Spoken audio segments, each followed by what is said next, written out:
Good morning, students. Today we'll discuss the next topic of the chapter, and it is the next and the last topic of the chapter because the chapter was not so lengthy. ज़्यादा बड़ा chapter नहीं था बेटा, बहुत छोटा chapter था ये problem of poverty का. तो ये last topic we are going to discuss. As we have already discuss the special programme fight poverty and unemployment. हमने कल को एक पढ़ा था जिसमें आपका हमने प्रधानमंत्री स्वरोजगार वगैरह योजना वगैरह हमने उसमें पढ़ी थी, जिसमें ग्राम सड़क योजना, ड्रिंकिंग वाटर के लिए जो योजनाएं थी वो हमने पढ़ी थी. Now will discuss the another programmes and the flaws of the programmes, and after that we'll share some notes related to the chapter. And I hope you all have collected your notebook from school. Tomorrow we are going to open the school for distributing your notebook. You can get that. Okay, so the first in this the special program to fight the poverty and unemployment, first जो है वो है बेटा जवाहर ग्राम समृद्धि योजना. जवाहर ग्राम समृद्धि योजना क्या है बेटा? इसमें यह है कि जो गाँव वाले जो रूरल एरियाज़ हैं उनको प्रॉस्पेरस करने के लिए जवाहरलाल नेहरू ने एक योजना, मतलब उनके नाम से ये योजना बनी है, जिसमें कि लोगों को एम्प्लॉयमेंट प्रोवाइड करने की योजना है, जिससे कि जो भी गरीब लोग हैं जिनके पास काम नहीं है, कोई एम्प्लॉयमेंट नहीं है जिनके पास, जो पुअर पीपल्स हैं उनके लिए योजना बनाई गई है. ठीक है. नेक्स्ट है आपका स्वर्ण जयंती ग्राम स्वरोजगार योजना.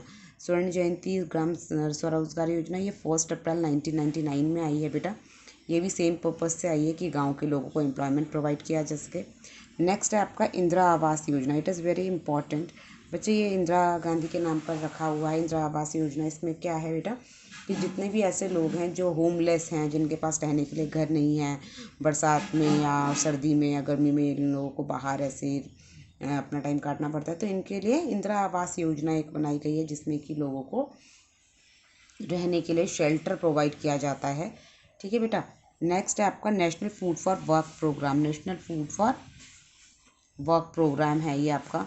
तो इसमें क्या है बेटा कि ऐसे प्रोग्राम्स बनाए गए हैं जिसमें कि लोगों को फूड, मतलब इतना काम दे दो कि लोग कम से कम अपना जो फूड है, ब्रेड एंड बटर जिसको हम कहते हैं, वो अपना अरेंज कर सकें. इतना काम उनको दे दिया जाता है, तो वो जिससे कि कोई भी जो कंट्री में जितने भी सिटीजन्स हैं वो जिनको किसी को भी ऐसे भूखा ना रहना पड़े.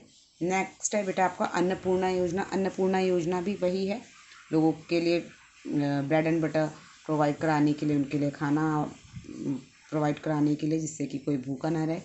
नेक्स्ट है Mahatma Gandhi National Rural Employment Guarantee Act, जिसको हम मनरेगा बोलते हैं, और बाद में ये नरेगा हो गया था बेटा. 2000 में ये स्कीम आई थी. तो इसमें क्या था बेटा कि 365 डेज़ में से एटलीस्ट मिनिमम 100 डेज़ का काम हर बंदे के पास होना चाहिए. मींस ऐसा ये एम्प्लॉयमेंट गारंटी एक्ट है कि गवर्नमेंट जो है इसमें हर बंदे को मिनिमम 100 डेज़, साल भर में 100 डेज़ का काम प्रोवाइड करती है, जिससे कि वो अपनी लाइवलीहुड चला सकता है. और ये बहुत इंपॉर्टेंट भी है. इसका फुल फॉर्म आता है, इससे रिलेटेड डिस्क्रिप्शन आता है, तो इसको आप पढ़ोगे.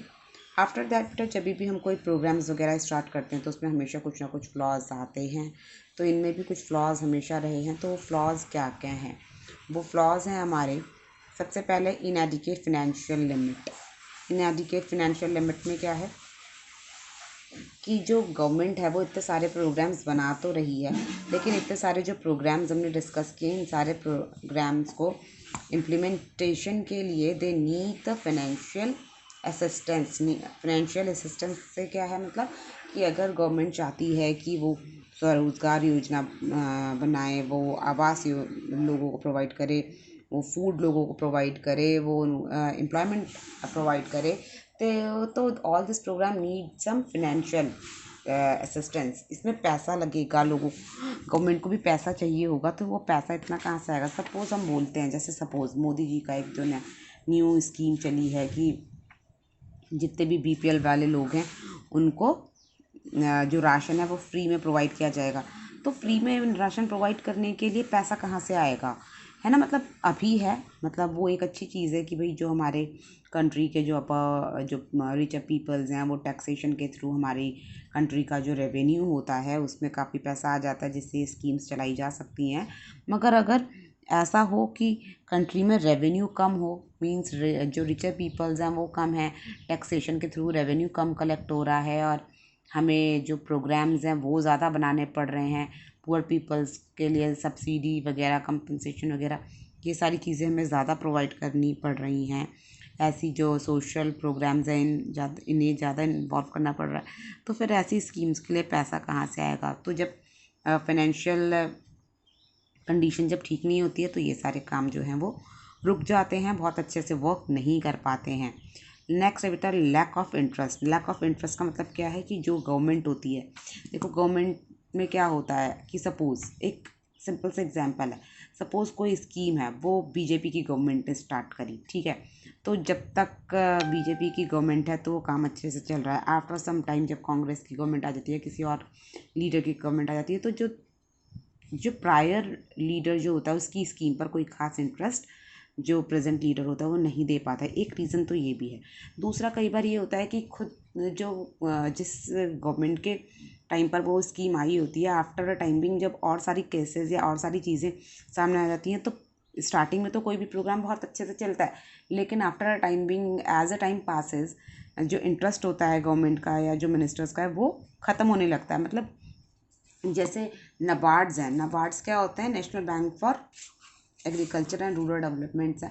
तो इनका काम क्या था कि जो भी गांव में जो रूरल एरियाज़ जो हैं उनमें जितने भी एग्रीकल्चर से रिलेटेड जो लोग हैं, रूरल पीपल्स हैं, उनको असिस्टेंस प्रोवाइड करना। तो स्टार्टिंग में तो इन बैंक्स ने बहुत अच्छा काम किया, बट उसमें भी वही हुआ कि अगर हमें ज़ीरो इंटरेस्ट रेट पर अगर हम या लो इंटरेस्ट रेट पर फार्मर्स को लोन प्रोवाइड कर रहे हैं, तो इन बैंक्स को क्या फेस करना पड़ा, काफ़ी लॉस फेस करना पड़ा।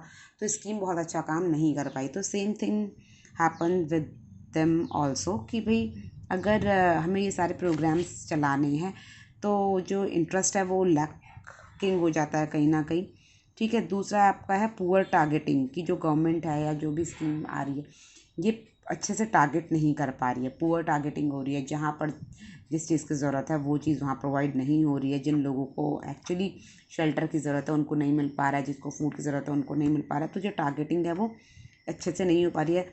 अब जैसे मान लो ये जो पीएम मोदी जी का जो स्कीम है गरीब लोगों के लिए, जो राशन है वो फ्री में प्रोवाइड कराने का, तो जो गांव वगैरह के जो बैकवर्ड एरिया है वहाँ पे जो लोग हैं उनको वो पूरा नहीं मिल रहा है।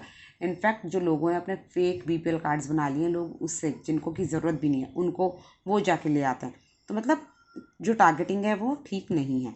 Lack of accountability most important है, लैक ऑफ अकाउंटेबिलिटी कि काम कितना हो रहा है, कितना लोगों को मिल रहा है, ठीक से मिल रहा है कि नहीं मिल रहा है, कहीं बीच में ही तो ख़त्म नहीं हो जा रहा है। तो उस चीज़ को कोई अकाउंटेबल करने के लिए नहीं है, पूछने वाला कोई नहीं है कि भाई हाँ सब तक पहुँचा है, सामान रोज़गार सबको मिला है कि नहीं, फूड सबको मिला है कि नहीं, शेल्टर सबको मिली है कि नहीं, या इन पर लगने वाला जो बस गवर्नमेंट ने जो एक बारी पैसा निकाल दिया अब आगे कोई मतलब नहीं है, कोई अकाउंटेबिलिटी नहीं है, कोई पूछने के लिए नहीं है कि काम कैसा हुआ, हुआ नहीं हुआ, है ना। तो ये सारी चीज़ें हैं जिसकी वजह से जो प्रोग्राम्स हैं वो ठीक से नहीं हो पा रहे हैं।